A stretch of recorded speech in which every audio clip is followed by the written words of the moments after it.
Magandang araw mga kaibigan.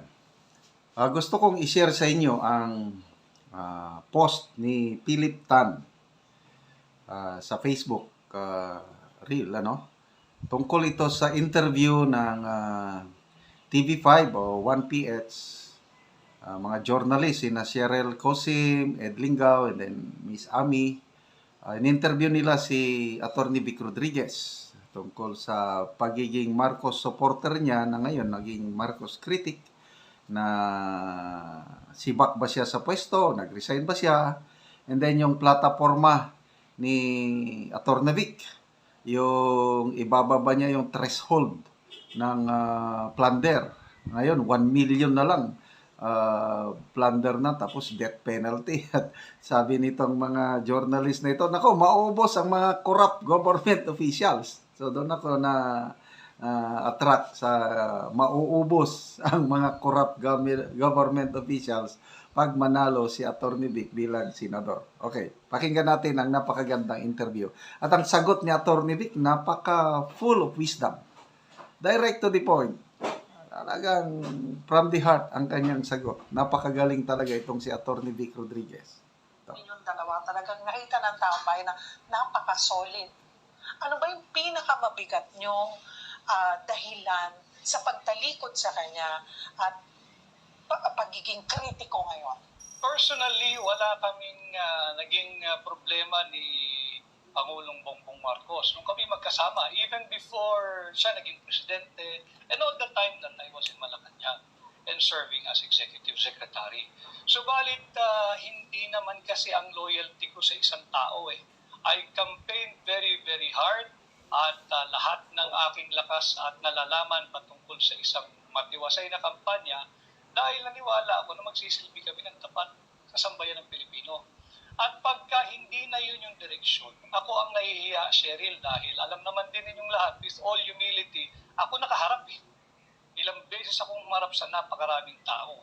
Sabi ko sa kanya noon, at ito'y nasa libro ko rin, yung mga alingas-ngas, yung trigahan, yung nagmumura sa likod ko, wala namang kaya magmura sa harapan ko eh. Nung nandoon ako sa Malacanang, mga hindi na pagbibigyan, kaya ko yun. Pero hindi ko kakayanin pag ang magmumura na sa akin, yung 31 milyong Pilipino. Ibig sabihin, binigo natin sila. Ayaw ko. Ayaw. So, kayo ba ay ang sinasabi kasi tinanggal o napilitang nag-resign o talagang nag-resign? Nag-resign ako, Cheryl, because from executive secretary, merong akong appointment as the presidential chief of staff. At prior to my appointment as presidential chief of staff, ay napirmahan yung administrative order number 1. Yan ay officially released sa Malacanang Records Office. At yan ay nandiyan yan, naka-record yan. Kaya lang, wala nang dahilan na magtagal pa roon dahil hindi naman magbabago na yung direksyon tinatahak nila eh. Sir, by that, are you implying na hindi siya nagsisilbing tapat? I'm referring, of course, to the President. Kasi ito pong sabi niya, I think the other day, sabi niya about you, if he believes in what he is saying, why did he work for me? I did not work for him. I've helped him. Iba yung nagtrabaho ka sa isang tao, may sahod yun. Wala akong kinuhang pera sa kanila. And all the time that I was executive secretary, this you ought to know, wala akong sinahod, ni isang sentimo. You can check COA, you can check Malacanang. From the Marcoses to accountability, nabanggit na po niyo yun eh. Interested ako dun sa platform niyo, you want to lower the threshold for plunder, no? From, medyo may maliit yun, 1 million. Nakakatakot-takot, maubos yung gobyerno natin. Maubos. 1 million to 1 million. Nung huli ko nag-usap si Atty. Vic, sabi niya pa 5 million. Kaya nagtaka ako, binaba niya na ngayon sa 1 million. Mamaya, 500,000 na. Sinusubaybayan ko rin naman yung point mo, Ami. At kay galit ka rin sa mga nag-expose ka rin ng mga corrupt.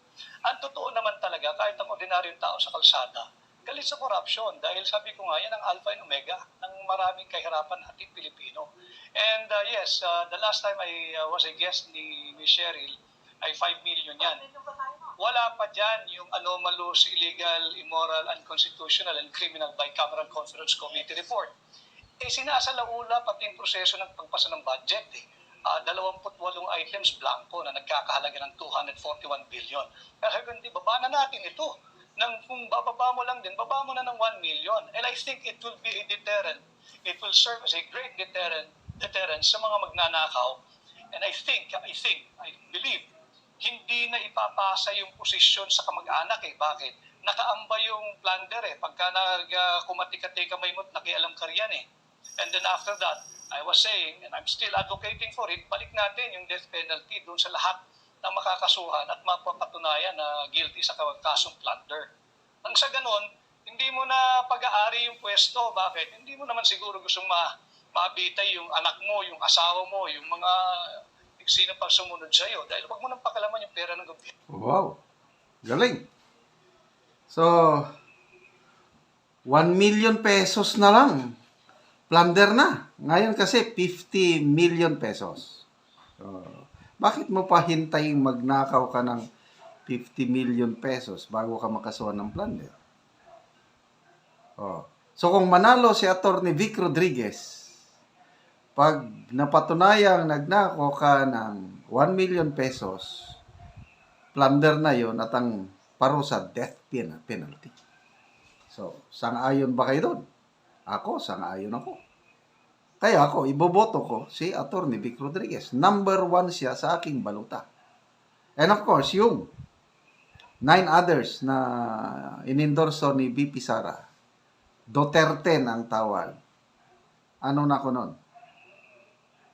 Vote straight, PDP laban ako 10. 2 na lang, namimili pa ako ng 2. Importanteng manalo itong mga kandidato ng mga Duterte para sa paghanda natin yung impeachment trial ni VP Sara.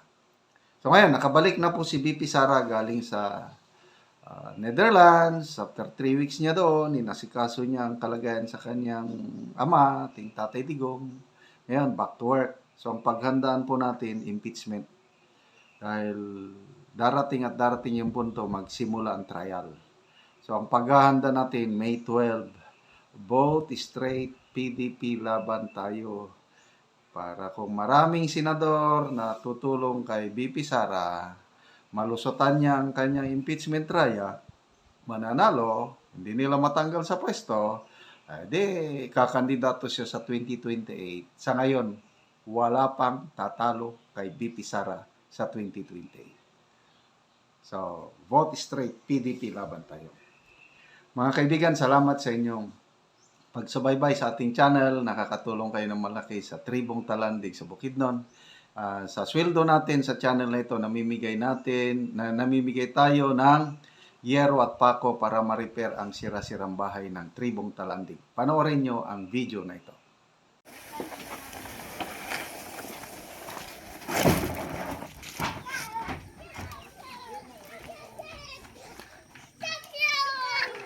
Paligawit.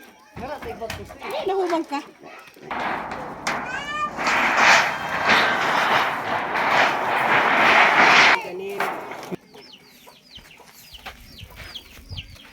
Nakatin man sa ilisan doon na.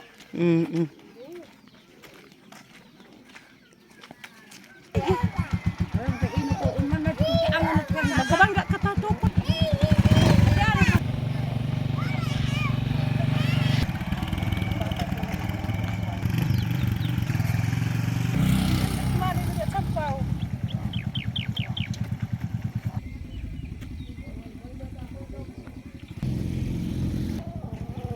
Kumuna ni ang balay sa natagaan na mo Ogero.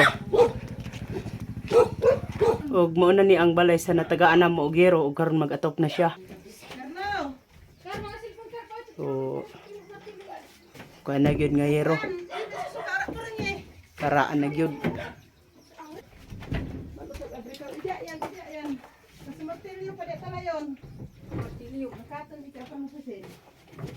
Mang idulutan sa mga charger, mang. Karon ate unsa imong maistorya nga abot na ang inyong yero, makaatop na mo na di na mo matuluan sa inyong balay nga tulo na gyud. Pasalamat gyud ko sa Ginoo nga natagaan na mi giro nya makaatop na mi og sana kanang nagatan-aw sa video. Og dili na gyud mi tuluan kay makaatop na mi kay kuan natagaan na mi og hero. So di na mo matuluan. So karon maayo na inyong balay karon kay mag-atop naman mo. Maayo na gyud kay makuha naman ning mga atop nga mga buslot na. Kay makita man gyud ang Kita man gyud inyong nga naay mga buslot gyud. oo, gatulo na og Tuluan na og muulan. oo, ang uban gibutangan lang gani og bulkasing. Bulkasil para lang nga dili kayo tuluan. Ang uban wala naman nabutangan so gatulo na. Gatulo na gyud ang uban. So pila na ni ate ka tuig inyong balay? Pulo naman ni katuig. Napulo na ka. Dugay na gyud ni. So karon pa mailisdan Karon og pa atop. mailisdan og atop. Ngano man day ating kuan kanang dugay na wala mo nakaatop. Maman lagi nga wala man gyud ta. Oo. Dili ta pagapalit og atop kay mahal kaayo. So maayo na gani kay naay mga tabang. Salamatan na lang gyud nako na nga na apil ko. Oo, sige ate, salamat.